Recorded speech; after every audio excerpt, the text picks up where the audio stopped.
ഞാൻ നിങ്ങൾക്ക് ഒരു സൂത്രം പറഞ്ഞു തരികയാണ്. നമുക്ക് എപ്പോഴും ഏതെങ്കിലും ഒരു സൂത്രം അല്ലെങ്കിൽ ടെക്നിക്ക് അറിയാൻ ഭയങ്കര ഇഷ്ടപ്പെട്ടാണ്.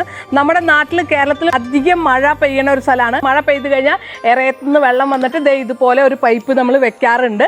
പക്ഷേ ഇപ്പോൾ ഞാൻ നിങ്ങൾക്ക് കാണിച്ചു തരുന്നത് വളരെ ഒരു സൂത്രമായിട്ടുള്ളതാണ്. കണ്ടില്ലേ, മോളിന്ന് കാണാൻ നല്ല ഭംഗി, ഇതുവരെ നമ്മൾ കാണാത്ത ഒരു സൂത്രപ്പണിയാണിത്. മോളിന്ന് ഇറയത്തുനിന്ന് ഇങ്ങനെ പൈപ്പ് ഇട്ടിട്ട് ഇതേമാതിരി പൂക്കൾ മാതിരി ഇങ്ങനെ ഓരോന്നുണ്ടാക്കി, ഇതൊരു മെറ്റലാണ്. ഇത് സത്യത്തിൽ ഒരു കൊട്ട കൊട്ട പോലെ ഉണ്ടാക്കി കഴിഞ്ഞിട്ട് ഇതിൽ കൂടെ ഒക്കെ വെള്ളം വന്ന് ലാസ്റ്റ് ഇതുപോലെ ഇതിൽ വന്നിട്ട് ചോട്ടു കൂടെ പൈപ്പിലൂടെ മണ്ണിലേക്ക് പോവാണ്. ഇത് താഴെ എന്താ പോണതെന്ന് നമുക്കറിയില്ല, പക്ഷേ ഇത് തെറിക്കില്ല, എവിടെയും പോവില്ല. ശരിക്കും മുകളിൽ നിന്ന് എല്ലാം വെള്ളം കൊണ്ടുവന്നിട്ട് നമുക്ക് ഇത് ചെയ്യേണ്ടത്. ഈ സൂത്രം നമ്മൾ എവിടെയും കാണാത്താണ്. ഇത് ഞാൻ ചൈനയിൽ വന്നിട്ട് നിങ്ങൾക്ക് കാണിച്ചു തരികയാണ്. ഈ ഡിസൈൻ ഇപ്പോൾ ഇവർ കൊടുത്തിട്ടുണ്ട്.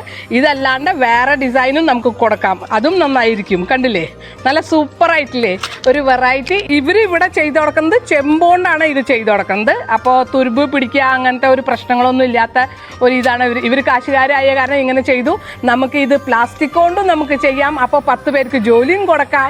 അതേമാത്രം ഇതൊരു ഭംഗിയായി ഇതുവരെ നമ്മൾ കാണാത്ത ഒരു സംഭവം നമ്മുടെ കേരളത്തിൽ ഇറക്കുകയും ചെയ്യാം. അത് കഴിഞ്ഞിട്ട് അതിൻ്റെ തന്നെ വലിയൊരു ഫ്ലവർ, ഒരു കോളാമ്പി പൂവിൻ്റെ പോലെയൊക്കെയാണ് എനിക്ക് തോന്നുന്നത്. അതൊരു ഭംഗിയാണ്.